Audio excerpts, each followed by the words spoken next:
And welcome to this edition of the Native News Update on this Wednesday, September 22nd. I'm your host for today's program, Paul DeMain. Many of the stories right here can also be found at our website at IndianCountryNews.com. So here are the news stories for the day from the Associated Press and some other Native news sources. Moody's Investor Service has placed the Connecticut and Pennsylvania's casino operator Mohegan Tribal Gaming Authority on review for a possible downgrade over debt concerns. Moody's Senior Vice President Keith Foley said the gaming authority may find it difficult to reduce its debt in time to refinance outstanding bonds on good terms. The gaming authority operates casinos in Uncasville, Connecticut, and Plains Township, Pennsylvania. It announced last week it will cut 355 jobs and reassign 120 other workers in Connecticut following falling slot revenues in the last year.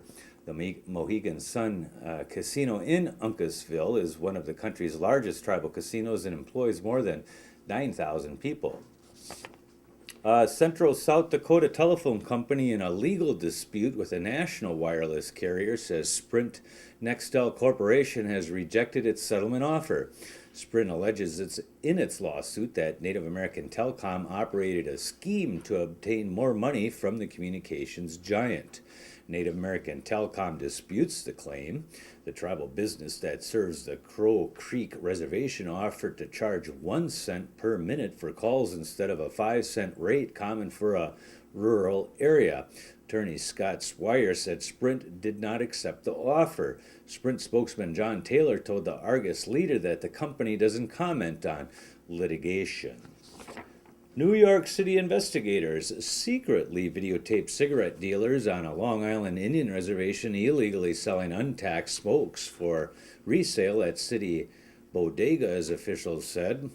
The sting operation, during which one seller says on tape, "The less I know, the better," is part of Mayor Michael Bloomberg's ongoing fight to stop reservations from selling untaxed cigarettes that end up in New York City.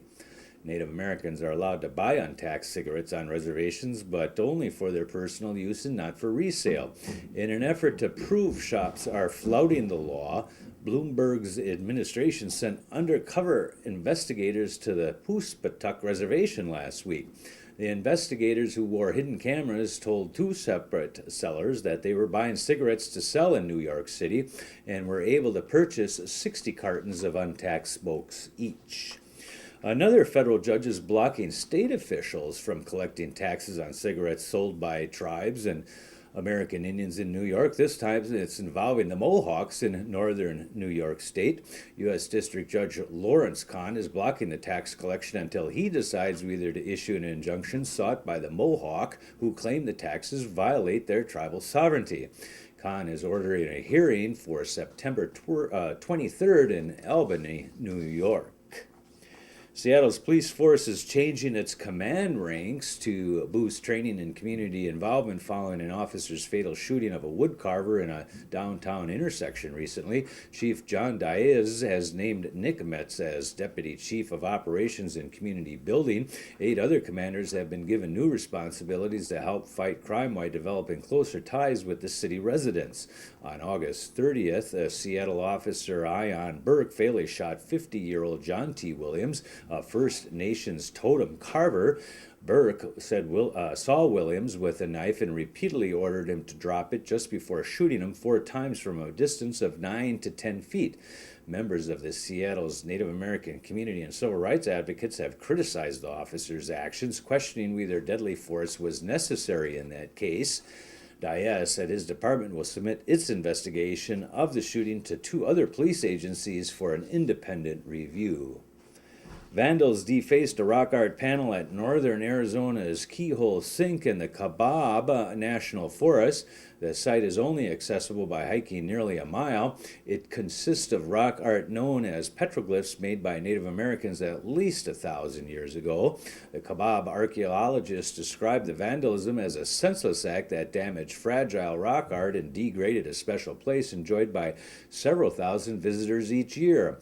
The petroglyphs are protected under the Archaeological Resources Protection Act of 1979. Individuals with information regarding this incident can contact the Wlliams District Ranger, and that's going to be at a URL we're going to put up so you can see it at fs.usda.gov. We'll put that up on the panel there so you can get that and write it down if you happen to have information. Hopi lawmakers have rescinded their approval of a project to determine whether tribal land is suitable for carbon storage. The tribal council narrowly rejected the federally funded project last week that it approved in July. The Northern Arizona Reservation was one of 2 areas in the state identified by a group of researchers for such testing.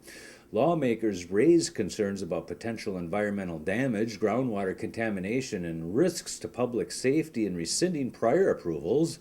Lawmakers backed up the vote with a 1979 tribal resolution that bans energy resource exploration on the reservation. An Eastern Maine company has received an $11 million contract from the U.S. Army to manufacture more than 58,000 flame-resistant combat uniforms. U.S. Senator Susan Collins said the contract was awarded to Source for Native American Products, LLC, in Princeton.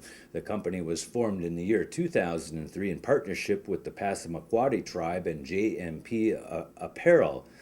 The work is expected to be completed by next April.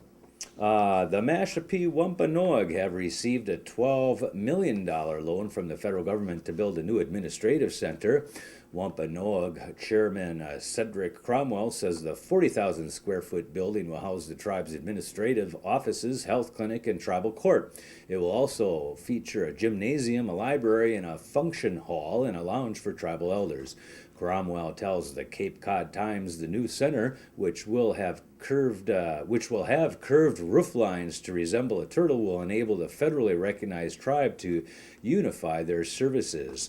Financing for the project is being funded through a 30-year loan from the U.S. Department of Agricultural Rural Development Office. The goal is to start construction by this spring at the latest. And that is the latest roundup of news from Indian Country on this edition of the Native News Update. We want to thank you for showing up today. Come back again soon. Miigwech.